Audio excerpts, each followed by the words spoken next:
everyone, and welcome to the Salt Lake City Water Reclamation Facility, where all of the city's sanitary sewer wet collection system gets to and gets treated here, and then gets sent back out at a high water quality back to Farmington Bay.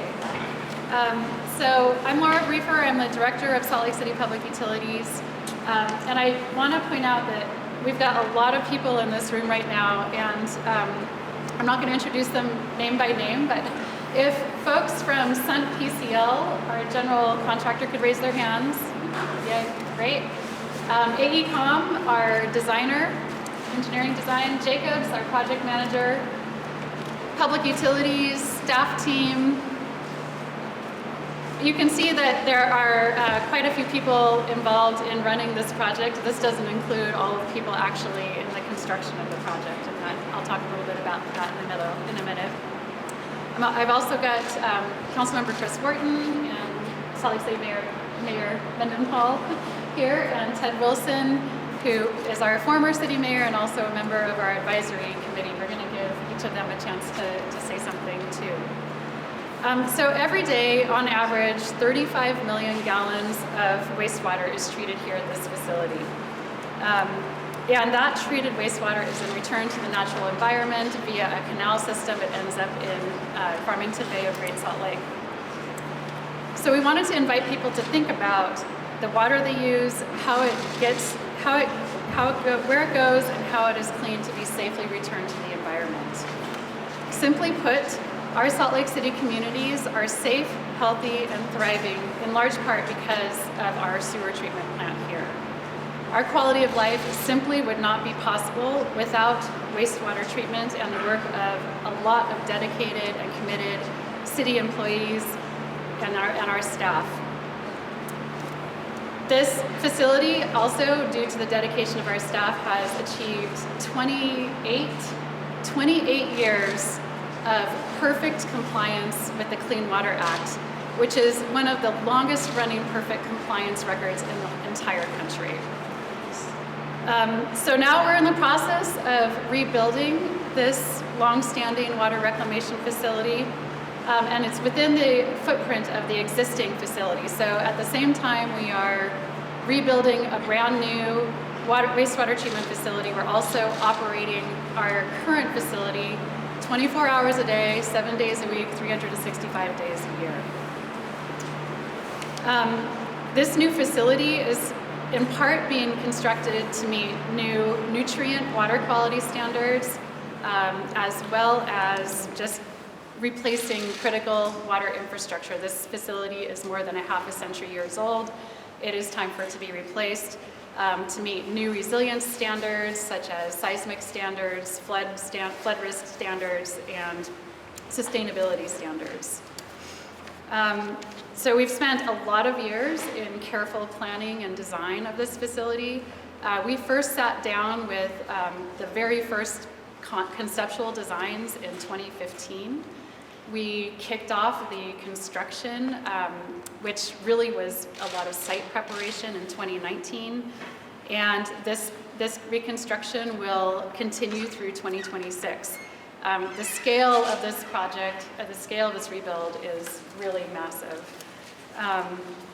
Just a sense of some of the scale as it pertains to our local economy and the benefits to our local economy. Currently, we employ 120 craftspeople, tradespeople that are local to our community. As this construction ramps up over the next few months to construct really the major process-related portions of the facility, that number will grow to 400 local employees in crafts and trades.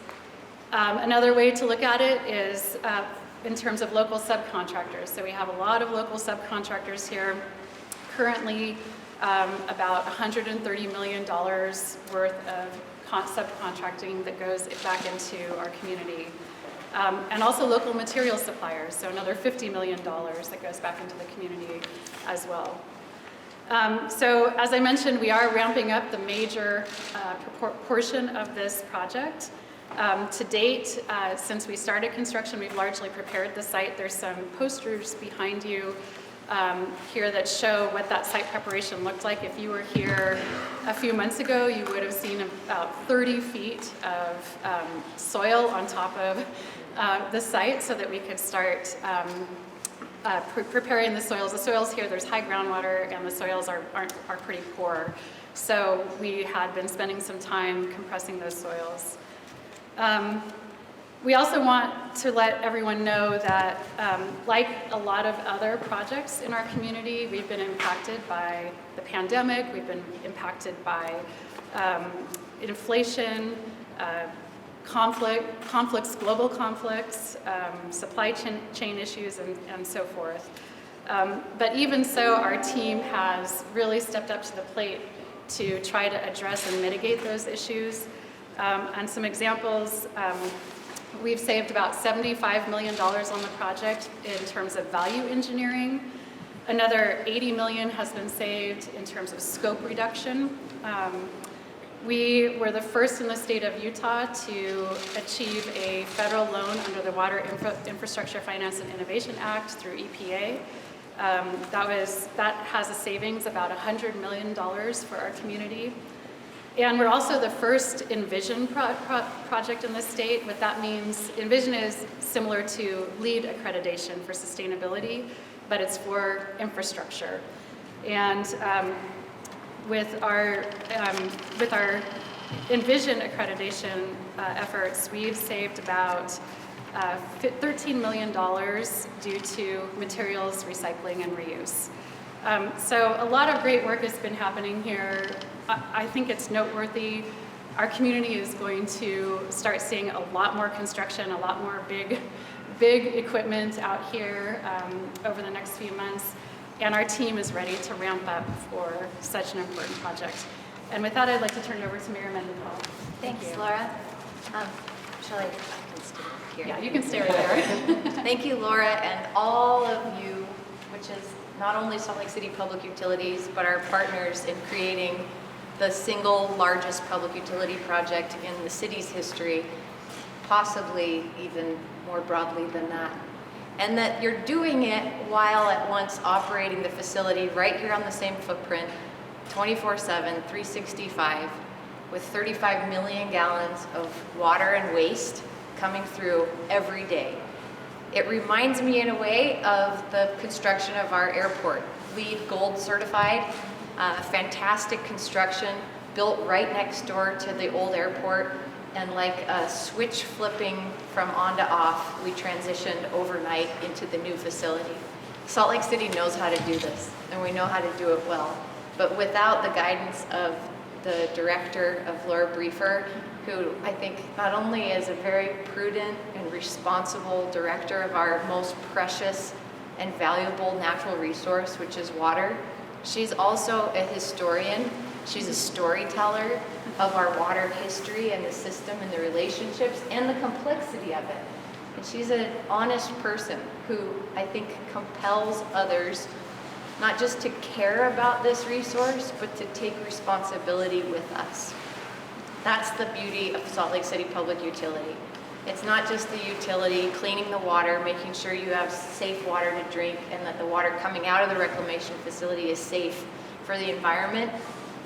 We have built a community of Salt Lakers who this year have helped to save 3 billion gallons of water through their own conservation efforts without requirements, without anything required of us by the city government, simply by their own volition. And that couldn't happen if we didn't have a Salt Lake City Public Utility who conveyed the importance and the responsibility for each of us. So we're standing, I'm excited to have a look around the grounds of this over what will be an $800 million project, approximately. Laura can break that down for us. But honestly, nothing like it happening in the state. So I hope that you're all very proud of what is happening here. I know I'm very proud of you. And as a Salt Laker, I'm grateful that we have not only really good tasting water, but that we have been meeting those standards for 28 consecutive years. It's not a worry for us. Our worry is about the Great Salt Lake. It's about the drought that we're facing that's over 1,400 years in the making, the worst drought we've seen. And I know that our Salt Lake City Public Utility are the best stewards of this watershed that could possibly be, and it's because they keep asking questions, like the new watershed management plan that's happening right now, that acknowledges and accommodates for the effects of climate change that we're experiencing, and that inspires our residents to help do their part in conservation. So you are the best because you never stop working and you never stop asking the questions of how to do it better the next day. And this project is evidence of that. So thank you. And I want to turn a minute over to my mentor, former Mayor Ted Wilson, who cares a lot about the watershed as a Public Utility Advisory Board member, but mostly I think as a mountain climber and hiker. Yeah. Take it away, Ted. You want me to do it now? Yeah. Well, hi. Hi. I haven't been this in Portland for a very long time. And I'm excited to see what's going on out here. It's a majestic thing when a city takes over the waste product that we all produce and make something positive of it. I'm going to go back in history a little bit. I'm going to be very frank about it.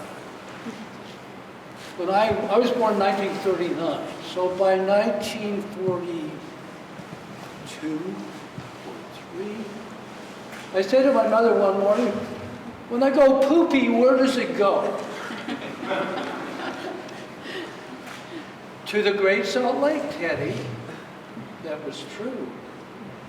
There was no refining element. It was straight on, straight bearing poop.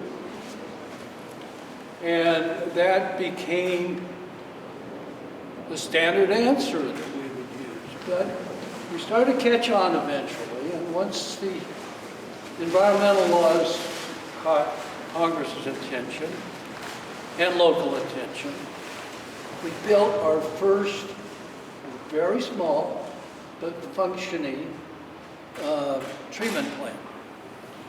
And in that process, we worked very hard on it. But as time went on, by 1977, we weren't sure whether the poopy was going to good works or bad works. And one day, a very nice elderly couple from the west side came in.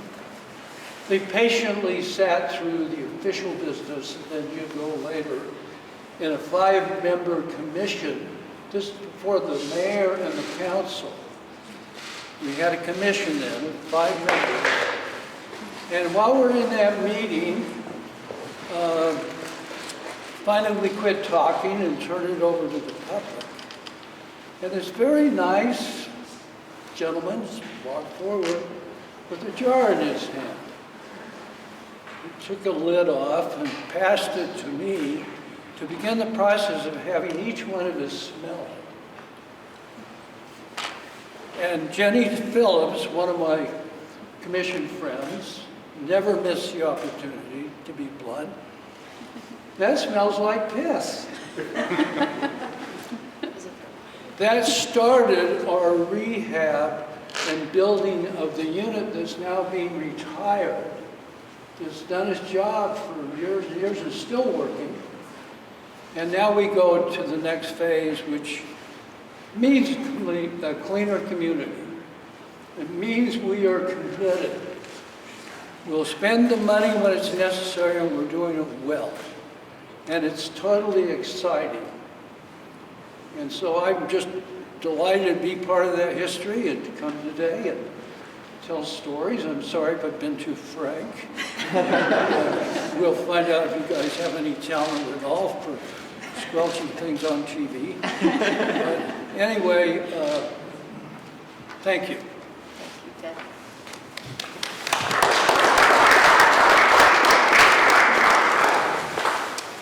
Chris? Sure.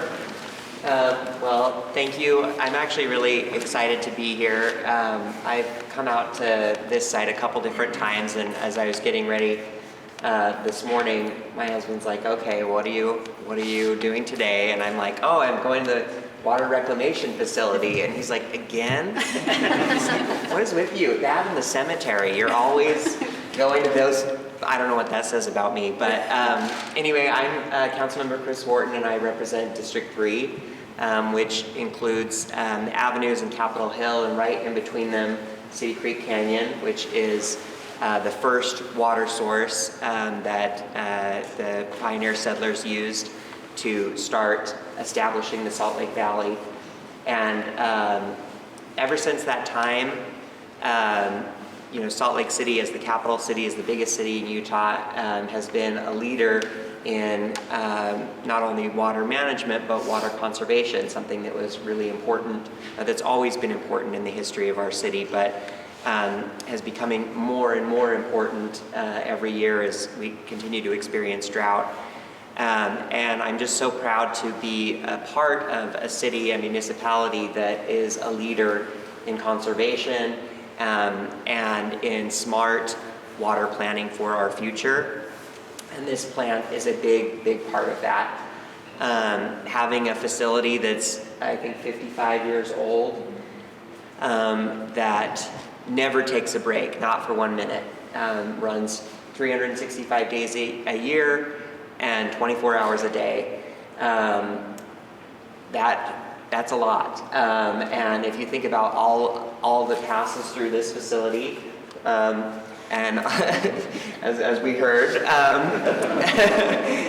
it really is pretty miraculous that we can take all of these things that go down the drain, including household chemicals, including all of the many curious things that people try to send down the pipes, which I'm sure we'll hear some stories about while we walk around, but it really is quite shocking. So it's fascinating to me to be here. I hope that all of you enjoy learning more about how this system works and how critical this facility is to the city's water infrastructure. And I hope that this new facility, which is expected to go for 75 years, will lead us through a new era of conservation and residents realizing how important this infrastructure is. So thank you for being here, and thank you for helping us spread the word to the public. Thanks, Chris. So as the Public Utilities Director, I feel extremely supported by our elected officials, by our advisory board, and also by the staff at Public Utilities. I just want to point out, when we talk about meeting 28 years of compliance, Jamie and Jose, if you guys could raise your hands. These two are responsible for running this facility, and they are amazing managers and leaders of this facility. They are part of the design of the new facility, so one of the unique things about this project is it's not just our chief engineer, Jason Brown, who's leading the design, but they brought in stakeholders from across our department so that what we build is something that our employees feel comfortable operating, and that they've actually given us a lot of great ideas in the design too. Also, Jesse Stewart, our deputy director, he tends to stand in the back like that, but he is invaluable to our department. And the water reclamation facility and engineering functions of our department is something that he's in charge of. And then, of course, Holly Lopez here, she was involved in all of the sustainability work for this project. So making sure we can get the best Envision accreditation. She tracks everything on a weekly basis, so we have lots of great metrics. So anyway, we just have a phenomenal city team here. I also think it's important for us to thank the public for their support. So, when we first started envisioning replacing this project this plant many years ago, we also had to have a sound financial strategy to do so. And we went to the public year after year saying, we're going to need to do these gradual rate increases on the sewer rates so that when we get to construction of the project, we have the financial capacity to do something like this. and the financial capacity, for instance, to secure loans, revenue loans. That was really, really important for us. So, and also our public is important for other reasons too. So Councilmember Wharton mentioned that sometimes things go down the pipes that shouldn't. We do have some good stories about that. But really the only things that should go down your toilet drain is pee, poo, and paper. No flushable wipes. They're not really flushable. They clog up our collection system and our treatment plant. And then the other thing is we just started a fats, oil, and grease program.